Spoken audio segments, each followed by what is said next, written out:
Ladies and gentlemen, good morning and welcome to the player ratings for the game between the Pies and the Crows.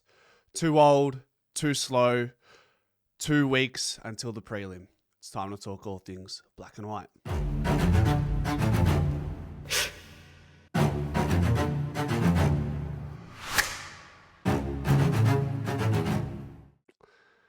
I may as well have had 6 coffees before I went to sleep because my head hit the pillow at 12, just a little before 12. I did not fall asleep until 4 a.m. staring at the ceiling for no other reason than the adrenaline rushing through my veins from that game. And I was okay with it. We'll pay for it now, but the reward was well worth it. A prelim date at the G. Whoever it is, can you handle the pressure? Can you handle the pressure that is the Collingwood Football Club? Player ratings. We use this segment to take the moments to appreciate players for better or worse, good, bad, and ugly.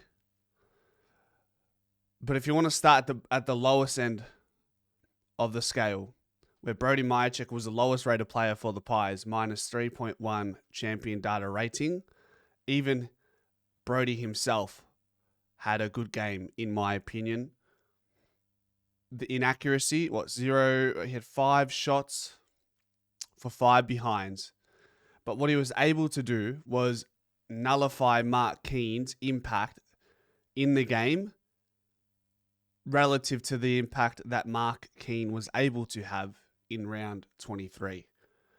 We talked about how Mihocek would have penciled this in his calendar, manifesting a qualifying final, an opportunity to seek vengeance against his direct opposition in Mark Keane, and he was able to do that. If Mihocek kicks 2 or 3, we're talking about Checkers probably being one of the best players on the field last night. Not to be with his accuracy, that's something we've come to live with when it comes to Brody. He's not the most accurate player in front of goal, and he does miss some absolute siders, but he just does enough. He just does enough last night, and it goes a long way in securing that win against the Crows. There would have been a massive assignment set on Mark Keane's name and Worrell as well. And I think Worrell had a good game, but Mark Keane was nowhere near to the level of the impact that he had in round 23. And you could tell Checkers was getting in his head ever so slightly. So for that, Mihocek, I'm going to give you a 7 out of 10.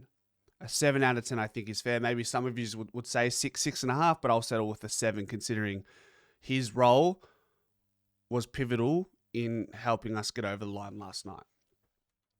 Then we go all the way to the highest rated player for the game, and that is Nick Daicos. 24 touches, 7 inside 50s, 8 score involvements, and that crazy goal in the first quarter. I don't know if you guys understand, maybe you do, how difficult that shot was on the outside of the boot to keep that straight. It was such a difficult angle. I thought the only way he could have a crack at this was by way of a check side kick, and this outside of the foot shot. Not many players have the license and the ability to do that, but Nick Daicos is one of one. And what he was, once it came off the boot, it was never missing.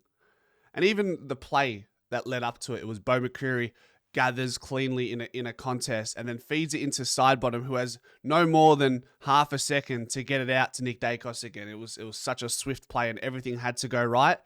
And those are finals moments. So, and just Nick's composure to find a target, to shift left and right in a stoppage contest and shake and bake and find the right option time and time again. Left foot, right foot, didn't matter. He did it. It really is. For 24 touches, it's as much impact as you will ever see from a player who gets 24 touches in a qualifying final away from home. It's a 9 out of 10 performance for me when we talk about Nick Daicos. I want to talk about Darcy Moore.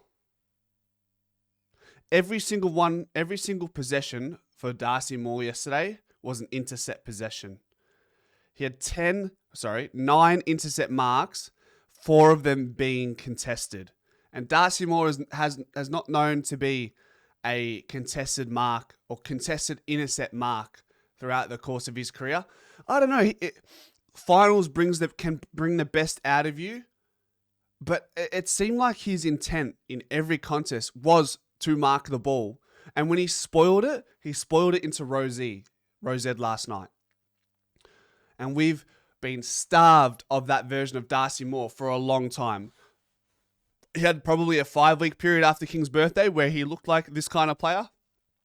But this performance is a legacy game. This performance is probably his best game in his career. Probably better than that 10 intercept mark game against Carlton a couple years back.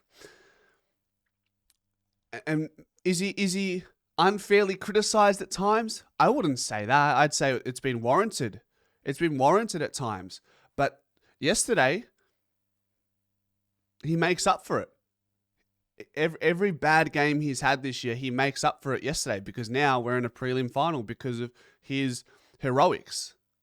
That's as simple as it gets.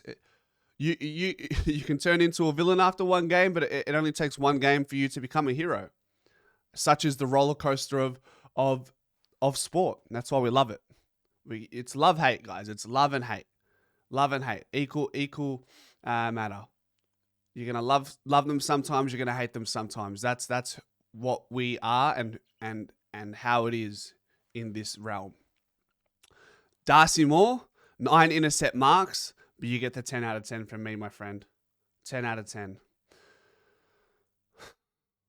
Darcy Cameron, 15 touches, 3 intercept marks, and a goal. Now, we asked, besides Mason Cox alleviating Darcy Cameron in the ruck, what else could he offer? It was Darcy Cameron from a couple years ago, being able to play Darcy Cameron in the forward line more, give him more opportunity to play forward centre, and then Mason Cox can sit behind the ball as a ruckman. They couldn't do that with McStay.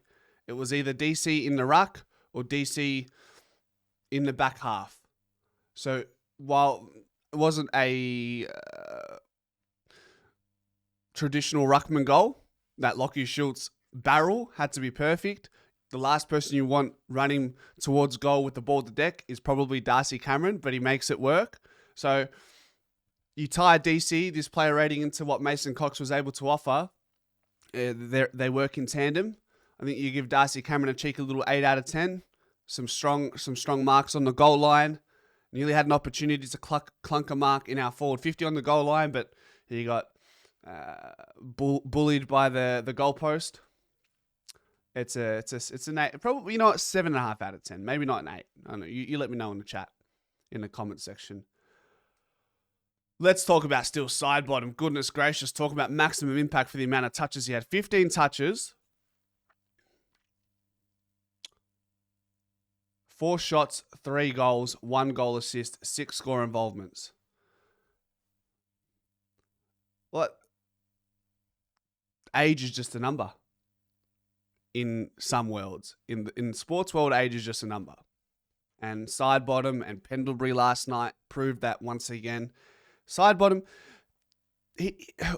one of his special talents is he can kick the footy in any way that it sits in his hands. He knows if the ball sits in a certain way, if he knows he has to kick it off a left foot barrel, or if just any way, he is familiar with kicking the ball in any way the ball falls in his hands, if that makes sense. And that's a talent, because sometimes in games like yesterday, when you don't have much time in a stoppage, you have to think fast and kick fast. So he is comfortable getting the ball and putting it on the boot. He knows how to caress the ball with his foot when it's placed in a certain way to get maximum registration of the ball. That was a highlight of Sidebottom's game. And then his composure in the defensive half. He had some really strong defensive acts and then rolled forward as that winger as well into the forward line. So unbelievable game. That was probably close to one of his best games this year, just based on maximum return. It's a I want to give him an 8.5 out of 10. It's a final series. It's a qualifying final at Adelaide. Like, how can you not give him any less than 8.5? Guys, seriously, we could do player ratings for every single player, and I don't have a bad word for any player that was on the field last night. So we'll leave it at that. We'll save the rest of the chatter for the live streams. We'll see you tonight at 6 p.m. for the fan takeaways, and we'll keep a close eye on that Jordan De Goey potential suspension discussion. Until then, go Pies.